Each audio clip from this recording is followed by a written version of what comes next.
ನಾನು ಈಗ ಕೇರಳದ ವಯನಾಡ್ನ ಅಂಬುಕುಟ್ಟಿ ಮಲೆಯ ಬುಡದಲ್ಲಿ ನಿಂತಿದ್ದೇನೆ.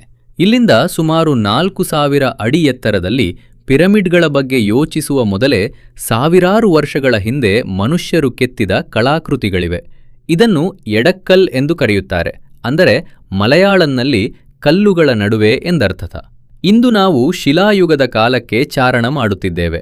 ಒಂದು ಸಣ್ಣ ಎಚ್ಚರಿಕೆ, ಇದು ಸುಲಭದ ಹಾದಿಯಲ್ಲ.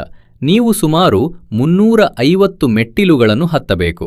ಮೇಲೆ ಹೋದಂತೆ ಗಾಳಿ ತೆಳುವಾಗುತ್ತದೆ, ನೋಟ ಸುಂದರವಾಗುತ್ತದೆ ಮತ್ತು ಇತಿಹಾಸದ ತೂಕ ನಮಗೆ ಅರಿವಾಗುತ್ತದೆ.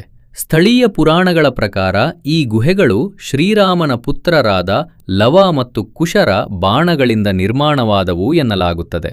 ನೀವು ಪುರಾಣವನ್ನು ನಂಬಲಿ ಅಥವಾ ಭೂವಿಜ್ಞಾನವನ್ನು ನಂಬಲಿ, ಇಲ್ಲಿನ ನೋಟ ಮಾತ್ರ ಅದ್ಭುತವಾಗಿದೆ.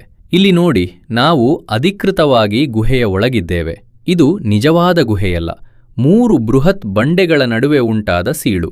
ಇವೇ ಇಲ್ಲಿನ ಅಸಲಿ ಆಕರ್ಷಣೆಗಳು. ಈ ಕೆತ್ತನೆಗಳು ನವಶಿಲಾಯುಗದ ಕಾಲಕ್ಕೆ ಸೇರಿವೆ. ಇಲ್ಲಿನ ಚಿಹ್ನೆಗಳು ಸಿಂಧೂ ನಾಗರಿಕತೆಯ ಲಿಪಿಯನ್ನು ಹೋಲುತ್ತವೆ ಎಂದು ಪುರಾತತ್ವ ಶಾಸ್ತ್ರಜ್ಞರು ಕಂಡುಕೊಂಡಿದ್ದಾರೆ. ಸುಮಾರು 8000 ವರ್ಷಗಳ ಹಿಂದೆ ಇದೇ ಜಾಗದಲ್ಲಿ ನಿಂತು ಕಲ್ಲಿನ ಉಪಕರಣಗಳಿಂದ ಯಾರೋ ಒಬ್ಬರು ತಮ್ಮ ಜೀವನದ ಕಥೆಯನ್ನು ಇಲ್ಲಿ ಕೆತ್ತಿದ್ದಾರೆ ಎಂದು ಊಹಿಸಿಕೊಳ್ಳಿ.